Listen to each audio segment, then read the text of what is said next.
എന്തിനാ ഈ സാരി ചോദിക്കേ, എന്തിനാ ഈ sari? Hi hello, welcome to my YouTube channel. നമ്മളിപ്പോൾ എല്ലാവരും ആമസോണിലൂടെയും അതേപോലെ കടയിൽ പോയിട്ടും ഒക്കെ നമ്മൾ വാങ്ങുന്ന മെയിനായിട്ട് നമ്മൾ ഇടാനും ഇഷ്ടമുള്ളൊരു സാധനമാണല്ലോ ഈ കഫ്താൻ. പുറത്തുനിന്ന് വേറെ തുണികളൊന്നും എടുത്തിട്ടില്ല, കയ്യിലുള്ള കോമൺ ആയിട്ടുള്ള ഈ സാരി ഇത് പിന്നെ എല്ലാവർക്കും ഉണ്ടാവുമല്ലോ. അപ്പോൾ ഈ ഒരു സാരി വെച്ചിട്ട് നമുക്ക് എങ്ങനെയാണ് കഫ്താൻ സ്റ്റിച്ച് ചെയ്തെടുക്കാൻ നോക്കാം. എങ്ങനെയാണ് സ്റ്റിച്ച് ചെയ്തെടുത്ത് എങ്ങനെയായിരിക്കും അതിൻ്റെ ഒരു സ്റ്റൈല് വരിക എന്നൊന്നും അറിയില്ല, പക്ഷെ നമുക്ക് നോക്കാം.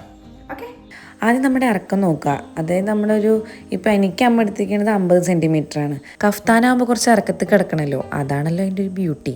അപ്പം അതുകൊണ്ടാണ് അമ്മ എനിക്ക് 50 സെൻറ്റിമീറ്റർ എടുത്തേട്ടാ. പിന്നെ ആ സാരീനെ തന്നെ 4 മടക്കുക. എന്നിട്ട് നമ്മൾ നല്ലോണം അതായത് കറക്റ്റ് അളവാക്കുന്ന കേട്ടോ, കാരണം 4 ഭാഗവും കറക്റ്റ് അളവിലയക്കണം. അല്ലെങ്കിൽ അതായത് ഇങ്ങനെ മടക്കി വെക്കുമ്പോഴുള്ള അറ്റ ഭാഗമില്ലേ, അതിങ്ങനെ കറക്റ്റ് 4 വരണം. ഇല്ലെങ്കിൽ ഉണ്ടല്ലോ കട്ട് ചെയ്യുമ്പോൾ ഇങ്ങനെ കോൺ പോലൊക്കെ ആവും, അല്ലെങ്കിൽ എക്കുമ്പോഴൊക്കെ ആയിട്ട് വരും. അപ്പം അമ്മ എപ്പോഴും പറയും അങ്ങനെ എന്ത് കാര്യം ചെയ്യുമ്പോഴും തുണി എപ്പോഴും അടിഭാഗത്തെ തുണി മോൾ ഭാഗത്ത് തുണി ഇങ്ങനെ കറക്റ്റ് അളവിലായി വെക്കണം എന്ന് പറയും. അങ്ങനെ വെക്കാൻ ശ്രദ്ധിക്കണേ. പിന്നെ അടിഭാഗത്തെ തുണി കട്ട് ചെയ്തെടുക്കുക. എന്ത് കട്ട് ചെയ്യുകയാണെങ്കിലും 1 ഇഞ്ച് വിട്ട് കട്ട് ചെയ്യണം കേട്ടോ. കാരണം എന്താണെന്ന് വെച്ചാൽ നമുക്ക് ചിലപ്പോൾ മടക്കി അടിക്കേണ്ടൊക്കെ വരൂലേ, അതുകൊണ്ട്. അത് കഴിഞ്ഞ് പിന്നെ നെക്ക് മാർക്ക് ചെയ്യാം. നമുക്ക് ആദ്യം നമ്മൾ വീതി മാർക്ക് ചെയ്യുക. വീതി അമ്മ ഒരു 3 സെൻറ്റിമീറ്റർ എടുത്ത്, പിന്നെ ഇറക്കം അമ്മ ഒരു 6 സെൻറ്റിമീറ്റർ എടുത്ത്.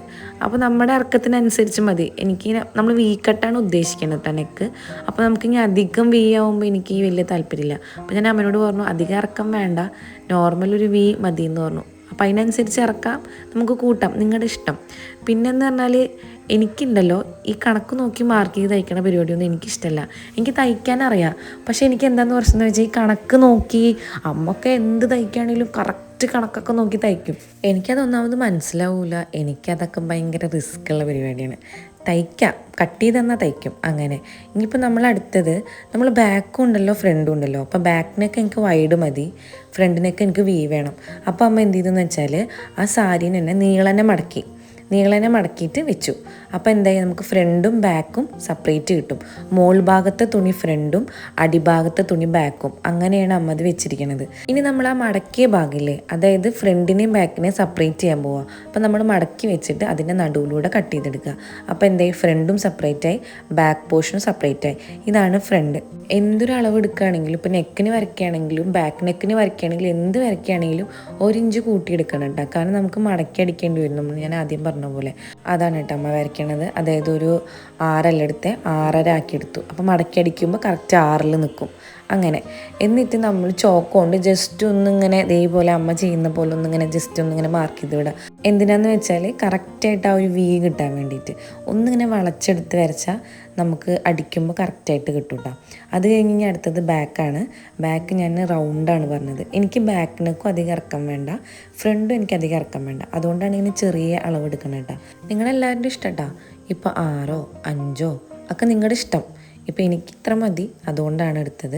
അപ്പോൾ എനിക്ക് ബാക്ക് റൗണ്ടിനൊക്കെ ആയതുകൊണ്ട് ആദ്യം നമ്മൾ കറക്റ്റ് നീളവും വീതിയും മാർക്ക് ചെയ്തിട്ട് ആ 2 ജോയിൻ്റ് ആവുന്ന കോർണറിൽ ജസ്റ്റ് ഇങ്ങനെ ഒന്ന് റൗണ്ട് പോലെ അങ്ങനെ ഇട്ട് വയ്ക്കുക. അതായത് ഒരു കേവ് പോലെ ഇട്ട് വയ്ക്കുക.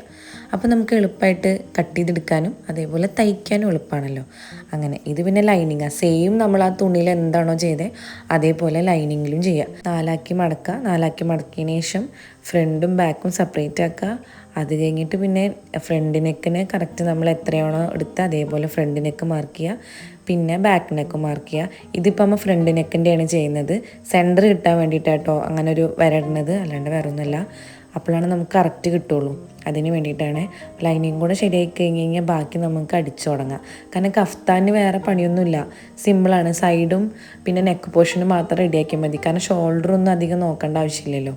അതാണ് ഞാൻ പറഞ്ഞത്, എളുപ്പമുള്ള കാര്യങ്ങൾ ഞാൻ വേഗം പഠിച്ചു വയ്ക്കുന്നത്. ചില സമയത്തൊക്കെ കാണാം ഒരു തുണിയിൽ നിറച്ച് കണക്ക് എഴുതി വെച്ചിട്ടുണ്ടോ, എന്താണ് ഒരു ബ്ലൗസ് തയ്ക്കാനുള്ളതായിരിക്കും. നമുക്കതൊക്കെ കണ്ട് എന്താണെന്ന് പോലും മനസ്സിലാവില്ല. ഞാൻ തയ്ക്കും, പക്ഷെ കണക്ക് എഴുതാൻ അറിയില്ല.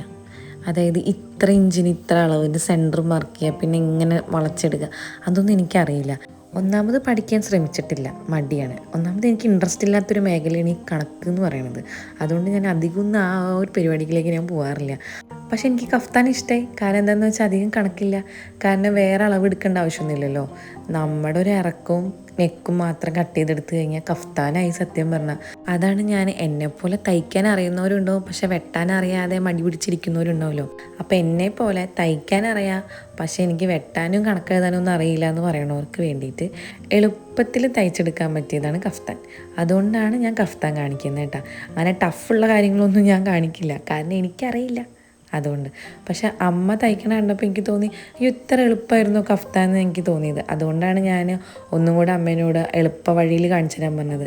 ഇതാകുമ്പോൾ പിന്നെ നമുക്ക് എല്ലാവർക്കും തയ്ക്കാൻ പറ്റുമല്ലോ. അതാണ്. ഇതിപ്പോൾ അമ്മ വേറെ ഒന്നും ചെയ്തിട്ടില്ല. ലൈനിങ്ങിൻ്റെ ഫ്രണ്ട് പോർഷനും നമ്മൾ കട്ട് ചെയ്ത ഫ്രണ്ട് പോർഷനും കൂടെ ജോയിൻറ്റ് ചെയ്തു. നമ്മുടെ ഷോൾഡർ ഭാഗമാണ് ജോയിൻറ്റ് ചെയ്ത്, മോൾ ഭാഗം ജോയിൻറ്റ് ചെയ്തെടുക്കുക. സെയിം തന്നെ ബാക്കിലും ചെയ്യുക. ഇപ്പം നിങ്ങൾക്ക് വീനെക്ക് തന്നെ ഫ്രണ്ടിലോട്ടും ബാക്കിലോട്ടും ആക്കണമെങ്കിൽ ആക്കാം കേട്ടോ. ബാക്കിലെ വീനെക്കിൻ്റെ ആ ഒരു ഇറക്കം കുറച്ച് കൂട്ടിയാൽ മതി, അല്ലെങ്കിൽ ഫ്രണ്ടിൻ്റെ കൂട്ടിയാൽ മതി. ഇല്ലെങ്കിൽ രണ്ടും സെയിം അളവ് എടുത്താലും രസമുണ്ടാവും. ഇപ്പം ഞാൻ എടുത്തിരിക്കുന്നത് ബാക്കിൽ വൈഡല്ല റൗണ്ടാണ്. അപ്പോൾ അതുകൊണ്ട് സെൻറ്റർ കറക്റ്റായിട്ട് അമ്മയ്ക്ക് മാർക്ക് ചെയ്യണം. അപ്പോൾ അതുകൊണ്ടാണ് ലൈൻ പീസ് നല്ലോണം മടക്കി സെൻറ്റർ കറക്റ്റാക്കിയിട്ട് നിവർത്തി, അതേപോലെ തന്നെ സെയിം ബാക്ക് പോർഷൻ്റെ നമ്മുടെ തുണിയും ലൈനിങ് കൂടെ ജോയിൻറ്റ് ചെയ്തു. സെൻറ്റർ ഓൾറെഡി മാർക്ക് ചെയ്ത കാരണം കൊണ്ട് പിന്നില്ലേ നമ്മൾ ഈ തുണീൻ്റെ മുകളിൽ മുട്ടുസൂചി കുത്തി വെക്കണം എന്തിനാന്ന് വെച്ചത് അങ്ങോട്ടും ഇങ്ങോട്ടും പോകാതിരിക്കാനായിട്ട്. അറിയാലോ അല്ലേ? അതൊന്നും എനിക്കറിയില്ലായിരുന്നു കേട്ടോ. അതാണ് മെയിൻ കാര്യം. ഇപ്പോഴാണ് ഞാൻ അതൊക്കെ കണ്ടുപിടിച്ചത്, അമ്മ ചെയ്യണ കണ്ടിട്ട്. അപ്പോൾ അതേപോലെ ചെയ്ത് കഴിഞ്ഞാൽ തുണി അങ്ങോട്ടും ഇങ്ങോട്ടൊന്നും പോവില്ല. അപ്പോൾ അമ്മ ആദ്യം എന്തെന്ന് വെച്ചാൽ സെൻറ്റർ പോർഷൻ എടുത്തിട്ട് പിന്നെ അതിൻ്റെ നെക്കിലും ഉൾക്കൂടെ ഒന്ന് സ്റ്റിച്ച് ചെയ്തെടുത്ത് ജസ്റ്റ് നമ്മൾ ഫ്രണ്ടിൽ എങ്ങനെയാണോ ചെയ്തത് അതേപോലെ ബാക്കിലും ആ ഒരു പോർഷൻ കട്ട് ചെയ്തെടുക്കുക. ഇപ്പം എന്തായി, ഫ്രണ്ടും ബാക്കും കട്ട് ചെയ്ത് റെഡിയാക്കിയിട്ടുണ്ട്. ഇനി അതൊന്ന് മടക്കി തയ്ച്ചെടുത്ത് കഴിഞ്ഞാൽ നമ്മുടെ നെക്ക് ഓക്കെ. അയ്യോ എൻ്റെ കയ്യിൽ മെഷീനുണ്ട്, എനിക്ക് തയ്ക്കാനറിയാം, പക്ഷെ കഫ്താനൊന്നും തയ്ക്കാൻ എനിക്കറിയില്ല, അതൊക്കെ ഭയങ്കര ടഫല്ലേ എന്ന് നമ്മൾ കാണുമ്പോൾ വിചാരിക്കും. പക്ഷേ കഫ്താനൊക്കെ വളരെ സിമ്പിളാണെന്നുള്ളത് ഈ വീഡിയോ കാണുമ്പോൾ നിങ്ങൾക്ക് മനസ്സിലായിട്ടുണ്ടാവുമല്ലോ അല്ലേ? അതേപോലെയാണ് എല്ലാം. നമുക്ക് കാണുമ്പോഴൊക്കെ അയ്യോ ഇതെനിക്ക് പറ്റില്ല എന്ന് വിചാരിച്ചിരിക്കുകയാണെങ്കിൽ നമുക്കൊന്നും ചെയ്യാൻ പറ്റില്ല. പക്ഷേ അയ്യോ ഇല്ല, ഇത് ഞാൻ എങ്ങനെയെങ്കിലും ചെയ്തെടുക്കും, എനിക്കിത് പഠിച്ചെടുക്കണം, അങ്ങനെ നമ്മൾ വിചാരിക്കുകയാണെങ്കിൽ നമ്മുടെ കയ്യിൽ 2 വട്ടം കിട്ടിയാൽ മതി, നമ്മളത് പഠിച്ചെടുത്തിരിക്കും. ഞാൻ അങ്ങനെ ഒരാളാണ്. എനിക്ക് എന്ത് കണ്ടാലും ഇതെനിക്ക് പറ്റില്ല, ഞാൻ അത് ചെയ്യൂല, അങ്ങനെ വിചാരിച്ച് മടി പിടിച്ച് മാറിയിരിക്കുന്ന ഒരാളായിരുന്നു ഞാൻ. പക്ഷെ ഒരു ദിവസം അമ്മ അങ്ങനെ കഫ്താൻ തയ്ച്ചിട്ട് ഇങ്ങനെ കാണിച്ചപ്പോൾ ഞാൻ വിചാരിച്ചു, അമ്മ കഫ്താനൊക്കെ തയ്ച്ചോ? അപ്പം അമ്മ പറഞ്ഞു എളുപ്പമാണ്, നീ ഇതൊന്ന് നോക്കി വെക്കുമെന്ന് പറഞ്ഞപ്പോഴാണ് ഇത്ര എളുപ്പമായിരുന്നോ കഫ്താൻ എന്ന് ഞാൻ വിചാരിച്ചത്. പുറമേ നിന്ന് കാണുമ്പോൾ നമുക്ക് തോന്നും ഭയങ്കര ഇതാണെന്ന്. എല്ലാത്തിൻ്റെ ഉള്ളിൽ കഷ്ടപ്പാടുണ്ട്, എല്ലാത്തിൻ്റെ ഉള്ളിൽ ബുദ്ധിമുട്ടുകളുണ്ട്, എല്ലാം ഉണ്ട്. പക്ഷെ നമ്മൾ പഠിച്ചെടുത്താൽ നമുക്ക് എല്ലാം എളുപ്പമായിരിക്കും. അതിൻ്റെ ഒരു എക്സാമ്പിളാണ് ഞാനിപ്പോൾ ഈ കാണിച്ചു തരുന്ന വീഡിയോ. അപ്പോൾ നിങ്ങളെല്ലാവരും ഒന്ന് ജസ്റ്റ് ട്രൈ ചെയ്ത് നോക്കുക. ഒരു കോട്ടൺ സാരിയോ അല്ലെങ്കിൽ എന്തെങ്കിലും ഒരു തുണി എടുക്കുക, ജസ്റ്റ് ഇതൊന്ന് ഇതേപോലെ ഒന്ന് കട്ട് ചെയ്ത് നോക്കുക, തയ്ച്ച് നോക്കുക, കഫ്താനായി. എളുപ്പമാണ്. നമ്മളിപ്പോൾ ലൈനിങ്ങും ഫ്രണ്ട് പോർഷനും കൂടെ ജോയിൻറ്റ് ചെയ്ത് വെച്ചു, അതേപോലെ ബാക്കിലെ ലൈനിങ്ങും ബാക്ക് പോർഷനും ജോയിൻറ്റ് ചെയ്ത് വെച്ചു. ഇപ്പോൾ 2 ഭാഗം നമ്മൾ നമ്മുടെ ഷോൾഡർ ഭാഗം ജോയിൻറ്റ് ചെയ്ത് വെച്ചല്ലോ. ഇനി ഫ്രണ്ടും ബാക്കും കൂടെ സെയിം നമ്മൾ ചെയ്ത പോലെ ഷോൾഡർ ഭാഗം അങ്ങ് ജോയിൻറ്റ് ചെയ്തെടുക്കുക. അപ്പോൾ എന്ത് ചെയ്യും, നമ്മുടെ നെക്ക് പോർഷൻ്റെ ഭാഗം സ്റ്റിച്ച് ചെയ്ത് കഴിഞ്ഞു, 2 സൈഡും മാത്രം ഓപ്പൺ ആയിട്ടാണ് ഉണ്ടാവുക.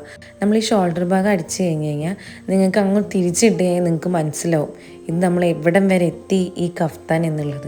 ഞാൻ ഇടയ്ക്ക് ഓരോ ടൈലറിങ് വീഡിയോസൊക്കെ ഇരുന്ന് കാണുകയും, കാരണം എനിക്കിഷ്ടമാണ് കാണാൻ, പിന്നെ തയ്ക്കാനും എനിക്കിഷ്ടമാണ്. ഞാൻ പറഞ്ഞല്ലോ എൻ്റെ ഇടയത്തെ പരിപാടികളാണ് എനിക്ക് പ്രശ്നം. അപ്പോൾ ഞാൻ അവിടെ വിചാരിക്കും എനിക്ക് ഈ ടോപ്പ് അടിക്കണം, ഇതെങ്ങനെയെങ്കിലും അടിക്കണം. പിന്നെ ഞാൻ അളവിന് വെച്ചിട്ട്, അതായത് നമ്മൾ ടോപ്പ് ഒരു തുണിയുടെ മുകളിൽ വെച്ചിട്ട് അളവാക്കിയിട്ട് തയ്ക്കൂലേ, അങ്ങനെ ഞാൻ തയ്ക്കും. അതിന് കണക്ക് വേണ്ടല്ലോ, നമ്മളനുസരിച്ചിട്ട് ഇങ്ങനെ തയ്ച്ചെടുക്കൂലേ. അങ്ങനെ ഞാൻ ചുരിദാറിൻ്റെ ടോപ്പൊക്കെ തയ്ച്ചിട്ടുണ്ട് പണ്ട് കേട്ടോ. ഇതേ നമ്മുടെ കഫ്താൻ്റെ ഫ്രണ്ട് നെക്കും ബാക്ക് പോർഷനും ഓക്കെ. ഇതെല്ലാം ഞാൻ പറഞ്ഞ എളുപ്പമാണെന്ന്. ഇപ്പോൾ നമ്മൾ സൈഡിൽ സ്റ്റിച്ച് ചെയ്യുകയൊന്നും ചെയ്തിട്ടില്ല, 2 സൈഡ് ഭാഗം ഫുള്ളി ഓപ്പൺ ആണ്. ഇനി നമ്മൾ സൈഡ് നമ്മൾ തയ്ക്കാൻ പോവുകയാണേ. നമ്മളിപ്പോൾ നമ്മുടെ കഫ്താൻ്റെ ടോപ്പ് കറക്റ്റായിട്ട് നടുവാക്കി മടക്കിയിട്ട് നമ്മൾ ഇതേപോലെ, ഞാൻ എപ്പോഴും പറയുന്ന പോലെ കറക്റ്റായിട്ട് തുണി കറക്റ്റ് അളവിലല്ലേ ഇരിക്കുന്ന, അടിഭാഗം മടങ്ങി പോയിട്ടില്ല എന്നൊക്കെ നോക്കണം. കാരണം എന്താണെന്ന് വെച്ചാൽ നമ്മൾ മാർക്ക് ചെയ്യുമ്പോൾ ഒക്കെ തെറ്റിപ്പോവും, അങ്ങനെ തയ്ക്കുമ്പോഴൊക്കെ ഒരു തെറ്റ് പറ്റാൻ സാധ്യതയുണ്ട്. അതുകൊണ്ടാണ് ഞാൻ എപ്പോഴും പറയുന്നത് അടിഭാഗത്തെ തുണിയായാലും മോൾ ഭാഗത്തായാലും കറക്റ്റ് വെച്ചിട്ട് വേണം നമ്മൾ വരയ്ക്കാനും കട്ട് ചെയ്യാനും ഒക്കെ. ഇനി നമ്മൾ സൈഡിൽ കറക്റ്റ് അളവ് എടുക്കുന്നതാണ്, നമ്മുടെ ഷേപ്പിനനുസരിച്ചിട്ട് മാർക്ക് ചെയ്തെടുക്കാം. ഇപ്പം അമ്മ പകുതി മുതലാണ് തുടങ്ങിയത്. അതെന്താണെന്ന് വെച്ചാൽ നമ്മുടെ കൈക്കുഴി മുതലാണ് അളവെടുക്കുന്നത്. കഫ്താൻ നമ്മൾ കുറച്ച് കൈ ഇങ്ങനെ തൂങ്ങി കിടക്കണമല്ലോ, അപ്പോൾ അതുകൊണ്ടാണ് പകുതി മുതൽ നമുക്ക് ഏത് വരെയാണോ നമ്മുടെ ഷോൾഡറിൻ്റെ ഇറക്കം വേണ്ടത് അവിടെ തൊട്ട് മാർക്ക് ചെയ്തിട്ട് കറക്റ്റ് ഷേപ്പിൽ അങ്ങ് താഴത്തോട്ട് വരച്ചെടുക്കുക. അതോടുകൂടി സൈഡിലത്തെ പരിപാടിയും കഴിഞ്ഞു. അടിഭാഗത്തോട്ട് ജോയിൻ ചെയ്തെടുക്കണ്ട, നമ്മൾ വരയ്ക്കുന്ന പകുതി വെച്ച്, അതായത് അടിയിൽ നിന്ന് കുറച്ച് സ്പേസ് വിട്ടിട്ട് നിർത്തുക. അത് കഴിഞ്ഞ് വീണ്ടും നമ്മൾ ആ ഷേപ്പിനനുസരിച്ച് 2 സൈഡും അടിച്ചെടുക്കുക. അടിയത്തെ പോർഷൻ അവിടെ തന്നെ വിടണേ, കുറച്ച് ഗ്യാപ്പ് ഇട്ടിട്ട്. എന്തിനാന്ന് വെച്ചാൽ നമുക്ക് കഫ്താൻ എപ്പോഴും 2 ഭാഗം കുറച്ചിങ്ങനെ തൂങ്ങിക്കിടക്കൂലേ, എനിക്കത് വേണമെന്ന് പറഞ്ഞു അമ്മേൻ്റെ അടുത്ത്. അപ്പോൾ അതും കൂടെ നമ്മളൊന്ന് നല്ല ഭംഗിയിൽ ഫാഷൻ ചെയ്ത് സ്റ്റിച്ച് ചെയ്തെടുക്കാൻ വേണ്ടിയിട്ടാണ്. അതല്ല നിങ്ങൾക്ക് കറക്റ്റ് ഇങ്ങനെ അടിഭാഗം കറക്റ്റ് സ്ട്രെയിറ്റ് പോലെ ആവണമെന്നുണ്ടെങ്കിൽ അങ്ങനെ അങ്ങ് ഷേപ്പിൽ കട്ട് ചെയ്തെടുത്തോ, മൊത്തത്തിൽ ഇങ്ങനെ തയ്ച്ചെടുത്താലും മതി. ഞാൻ പറഞ്ഞു എനിക്ക് ഈ അടിഭാഗത്ത് ടോപ്പിൻ്റെ കോർണറിൽ കുറച്ചിങ്ങനെ തൂങ്ങിക്കിടക്കുന്ന പോലെ ആകുമ്പോൾ ഒന്നുകൂടെ രസത്തിലേക്കാണ്. അതുകൊണ്ടാണ് ഷേപ്പ് വരയ്ക്കുമ്പോൾ അടിഭാഗത്തേക്ക് കുറച്ച് സ്പേസ് വിട്ടത് കേട്ടോ. അടിഭാഗം കൂടെ ഒന്ന് മടക്കി അടിച്ച് കഴിഞ്ഞാൽ നമ്മുടെ കഫ്താൻ ഫുള്ള് റെഡി ആയി കഴിഞ്ഞു. കറക്റ്റ് കണക്ക് നോക്കിയിട്ടും അളവൊക്കെ എടുത്ത് തയ്ക്കുന്ന കഫ്താനൊക്കെ ഉണ്ട് കേട്ടോ. പക്ഷെ ഞാനിവിടെ നിങ്ങൾക്ക് കാണിച്ചു തന്നിരിക്കുന്നത് എളുപ്പത്തിൽ എങ്ങനെയാണ് നമുക്ക് എല്ലാവർക്കും കഫ്താൻ തയ്ച്ചെടുക്കാമെന്നാണ്. വീട്ടിൽ നമ്മുടെ അമ്മമാർ ഉടുക്കാതെ വെച്ച കുറേ കോട്ടൺ സാരികളുണ്ടാവും, അതൊക്കെ വെച്ചങ്ങ് തയ്ച്ചു നോക്ക്, പറ്റും. ഇനി നിങ്ങൾ പറ, ഇതാണ് നമ്മുടെ ഫൈനൽ ലുക്ക്. എങ്ങനെയുണ്ട്? കമൻറ്റ് ചെയ്യാൻ മറക്കണ്ട കേട്ടോ. അപ്പോൾ നിങ്ങൾക്ക് ഇഷ്ടപ്പെട്ട വീഡിയോ ലൈക്ക് ചെയ്യുക, ഷെയർ ചെയ്യുക, സബ്സ്ക്രൈബ് ചെയ്യാൻ മറക്കണ്ട. ബൈ.